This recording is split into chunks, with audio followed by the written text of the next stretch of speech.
ఈరోజు వైజాగ్లో ఆరిలో ఉన్నాం. మన ఏంటి జాన్ గారి ఇంటికాడ ఉన్నాం. జాన్కి క్యాన్సర్తో ఉన్నారు. క్యాన్సర్తో ఉన్నారు కనుక పాపం తిన్నందుకు కూడా ఇబ్బంది పడుతున్నారు. ఇల్లు కూడా అమ్మిస్తున్నారు. డాక్టర్ కూడా చచ్చిపోతాడానికి కూడా ఇక్కడ ఒక 2 రోజులు టైం ఇచ్చారు కూడా. ఫ్యామిలీ కూడా చాలా ఇబ్బంది పాల్గొన్నారు. కొద్దిగా తిన్నందుకు కూడా ఇబ్బందిగా ఉంది. ఇల్లు కూడా ఖాళీ చేయమంటున్నారు. ఇంకోటి ఏంటంటే ప్రతి ఒక్కరు మానవత్వంతో ఆలోచించి కూడా ప్రతి ఒక్కరు సాయం చేయాలని మనసారి కోరుతున్నాం. తెలిసి ఇక్కడికి వచ్చాం. వచ్చిన తర్వాత మాకు తోసింది ఏదో మా జాన్ గారికి చెప్తాను.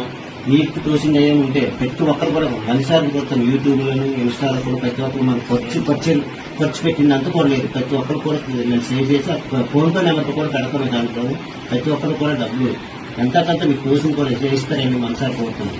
ఇట్లు మీకు వినలాగా నేను మా ఫౌండేషన్ మన జాన్కి క్యాన్సర్